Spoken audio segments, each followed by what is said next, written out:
Welcome to 365 Christian Men, where every day we aim to inspire and encourage with real-life stories about men.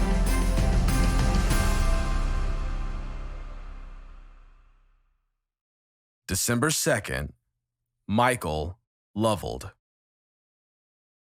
On this date in 2016, Michael completed the last of 7 major surgeries that had left him in chronic pain and in a downward spiral.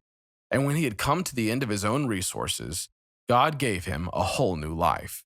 Here's how it happened. When you've pitched your tent at rock bottom, let God turn your pain into purpose. In the dead of summer, Michael parked his car in his driveway so his buddy wouldn't notice his whiskey plates. He had gotten a DUI a few weeks before, and the shame bore down on him. And his buddy would be dropping by soon. For 15 years, Michael had struggled with chronic and physical pain, which led to 4 back surgeries and 3 hip surgeries. Along the way, he had lost his job and ended up on Social Security disability. This crushing blow stripped away his role as a provider for his family, and that was a big part of his identity. All he'd done up to that point was work hard for his wife and his 3 daughters. But it had seemed to all come to an end. Why had God brought him here?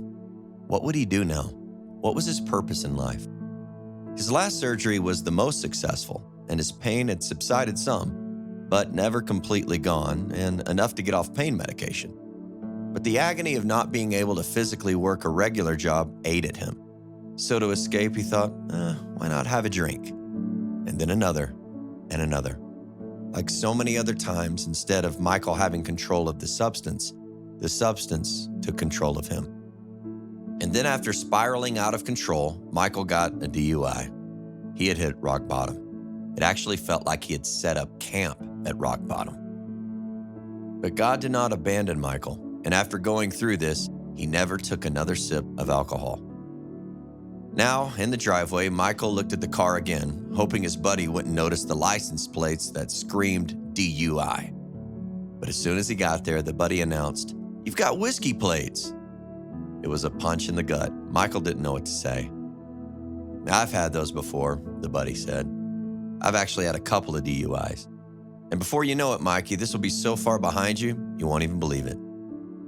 Maybe he wasn't alone. "Tell you what, I'll pick you up on Sunday and take you to an AA meeting not far from here, if you want. I usually go every week," he said. Michael never wanted to be controlled by alcohol or any other substance again, so he said yes. And he went to that AA meeting, and for the first time in his life, he embraced the need for help. Praying to God for another chance in life, with his wife, his daughters, with himself, he continued going to meetings every week. He made new friends there who had stories similar to his. Weekly coffee meetings with them started happening on a regular basis. He really wasn't alone anymore. And in Michael, they had found a true friend. His buddy, who had first brought Michael to the AA meeting, encouraged him to take on some leadership roles, which he did. And that's when Michael started realizing his life, his experiences, both good and bad, were worthwhile. With the help of Christ and others around him, Michael had changed, and he had changed for the better. Knowing that he was not alone in this world with his struggles helped him find new purpose. And that new purpose was to help others through their struggles as well. Ephesians 2:10 says, "For we are God's masterpiece. He has created us anew in Christ Jesus, so that we can do the things He planned for us long ago." What are you struggling with right now? Do you feel like you're in a valley? When you've pitched your tent at rock bottom, let God turn your pain into purpose.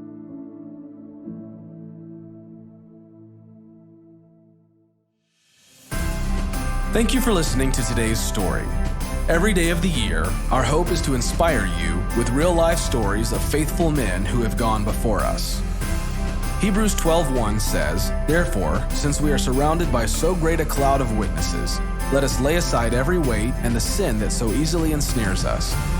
Let us run with endurance the race that is set before us." Join us tomorrow for another story at 365christianmen.com.